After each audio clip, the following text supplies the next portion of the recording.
जहां एक तरफ भारत ने ले लिया है एक्शन नॉर्ड वीपीएन पर। क्या है ये नॉर्ड वीपीएन और क्यों ये बेहद जरूरी था एक्शन? बहुत कड़ा एक्शन लिया है जिसके बाद ये तिलमिला से गए हैं। तो वहीं दूसरी तरफ आखिरकार वही किया चीन ने जिसका डर था। 18 वारप्लेन, एयरक्राफ्ट, बॉम्बर्स सारा कुछ भेज दिया है। क्या जिनपिंग ने आखिरकार शुरू कर ही दिया? जानेंगे क्या कुछ चल रहा है एशिया में। बहुत धमाल मचा हुआ है, ये खबर बेहद खास है, इसलिए इसे अंत तक जरूर देखें। आजकल आपने देखा होगा कोई भी मामला अगर भड़काना है तो इंटरनेट बहुत ही महत्वपूर्ण चीज बन गया है। जैसे एक साधारण सा एग्जाम्पल देखिए, ये साधारण सा एग्जाम्पल कितना बड़ा बवंडर था। अभी जो चलता है उसे कहते हैं इंफॉर्मेशन वार, और इंफॉर्मेशन का ये वार अभी रूस और यूक्रेन की बात करेंगे तो उसमें यूक्रेन जीत चुका है। कैसे जीत चुका है उसे आप जानिए। एक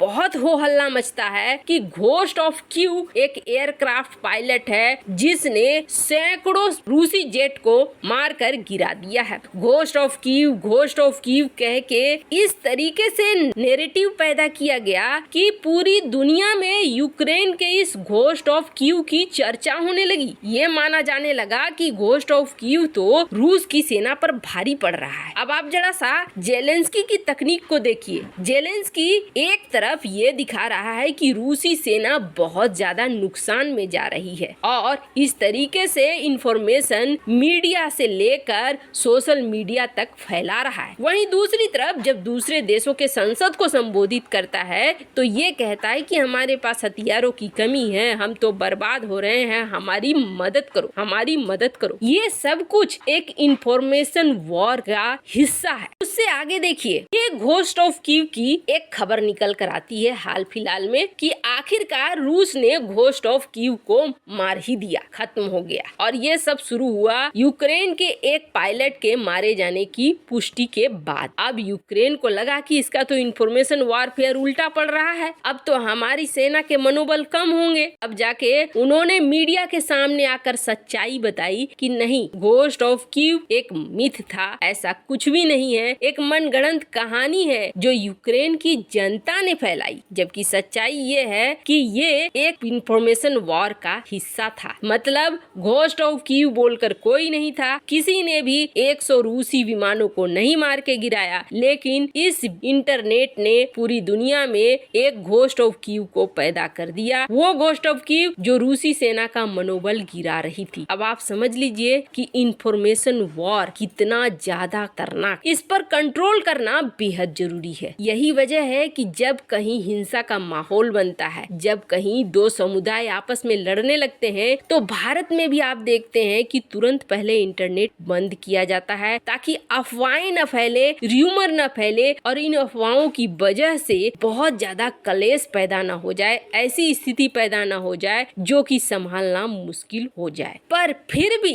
आप देखेंगे इंटरनेट का इस्तेमाल होता है, सरकार ने बैन कर दिया है, बंद है, फिर भी होता है। वो कैसे होता है? वो होता है वीपीएन के जरिए। इंटरनेट के भी कई तरह के प्रोवाइडर हैं। वीपीएन एक ऐसा प्रोवाइडर है जो इंटरनेट देता है और इस इंटरनेट के जरिए आप वो वेबसाइट भी खोल सकते हैं जिसको बैन किया गया है और अपनी गतिविधियां कर सकते। वैसे वीपीएन को आप कहेंगे तब तो ऐसा है तो इसे बैन हो जाना चाहिए। वीपीएन को लेकर कभी ये बात नहीं आती है कि आप ऐसा कर सकते हैं, वैसा कर सकते हैं, गलत काम के लिए इस्तेमाल कर सकते हैं। वीपीएन ये कहता है कि जहां सर्वर नहीं पहुंचता है, कोई ऐसा दुर्गम इलाका है, कुछ ऐसी जगह है जहां पर इंटरनेट नॉर्मल वे में काम नहीं करता है, तो आप हमारे वीपीएन का इस्तेमाल करो। लेकिन वीपीएन का इस्तेमाल लोग इस चीज के लिए नहीं करते हैं। वीपीएन का इस्तेमाल करते हैं या तो इलीगल गतिविधियों के लिए या ऐसी साइटों को खोलने के लिए जो कि बैन हो चुके हैं। अब इन वीपीएन प्रोवाइडर की एक बात, वो कहते हैं कि हम कोई लॉग नहीं रख, मतलब हम किसी का इंफॉर्मेशन नहीं रखते हैं, किसने हमारे सर्वर को यूज किया, किसने हमारे सर्वर को नहीं किया, कब बंद किया, क्या देखा, क्या नहीं देखा, हम कोई डेटा स्टोर नहीं करते हैं। जिसके बाद समस्या और ज्यादा बढ़ जाती है। मतलब अगर इस वीपीएन का इस्तेमाल किसी ने दंगे भड़काने के लिए किया है और सरकार जब चाह रही है कि उसकी डिटेल निकल कर आए तो वो डिटेल नहीं निकलेगी, जिसकी वजह से भारत सरकार ने एक नया नियम ला दिया और इस नियम के तहत ये कह दिया कि 5 साल तक का डेटा हर इस तरीके के प्रोवाइडर के पास होनी चाहिए। अब इसे देखकर नॉर्ड वीपीएन जो प्रोवाइडर हैं उन्होंने कह दिया है कि नहीं, अब हम ऐसा होगा तो हम यहाँ से बोरिया बिस्तर समेट कर निकल चुकेंगे। आपके यहाँ नियम रूस और चीन से भी ज्यादा टाइट हो रहे हैं। लेकिन आपको क्या लगता है, क्या ये नियम नहीं बनने चाहिए? ये नियम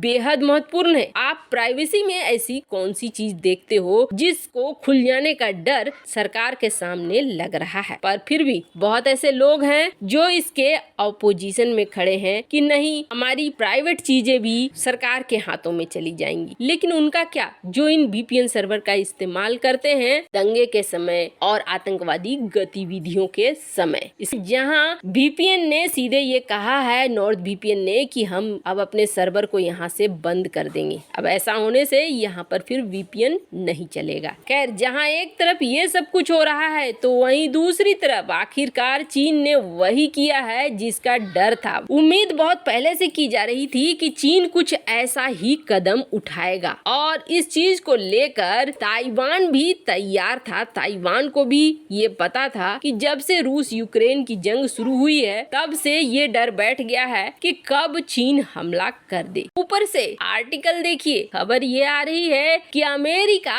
अभी तैयार नहीं है ताइवान की लड़ाई के लिए। अभी उसके पास पूरी तरीके से लॉजिस्टिक नहीं है, सामान नहीं है और वो तो व्यस्त हो गया है यूक्रेन की तरफ में। ये खबरें बिल्कुल अच्छी नहीं है। पेंटागन का कहना है, अमेरिका का कहना है कि हम अपना बजट बढ़ा रहे हैं ताकि चीन को काउंटर कर सके। लेकिन कब तक तुम बजट बढ़ाओगे और कब तक ताइवान को बचाने के लिए आओगे, ये देखना होगा। ये जो आर्टिकल छपा है, इस आर्टिकल के बाद ताइवान के लोगों को बहुत बड़ी निराशा हाथ लगेगी। पर अब चीन ने हरकतें शुरू कर दी है। चूंकि चीन के अंदर माहौल खुद भी बहुत बुरा है, ऐसे में अब चीन ने एक बार फिर सबसे बड़ा अपना घुसपैठ किया है ताइवान की एयर डिफेंस जोन में। और चीन ने 18 वॉर प्लेन भेजे हैं जिसमें फाइटर भी हैं, बॉम्बर्स भी हैं। ये दूसरी बार है जब इतनी बड़ी संख्या में चीन के ये फाइटर जेट घुस गए। चाइना की डिफेंस मिनिस्ट्री इसके बारे में कुछ नहीं कह रही है, लेकिन ताइवान ने अपने यहाँ हाई अलर्ट जारी कर दिया है कि हो सकता है बीजिंग हमला कर दे। अब इसके बारे में बहुत ज्यादा डिटेल निकल कर नहीं आई है कि घुसपैठ करके वो वापस चले गए हैं या फिर आगे लड़ाई के लिए बढ़ रहे हैं। लेकिन इतना जान लीजिए,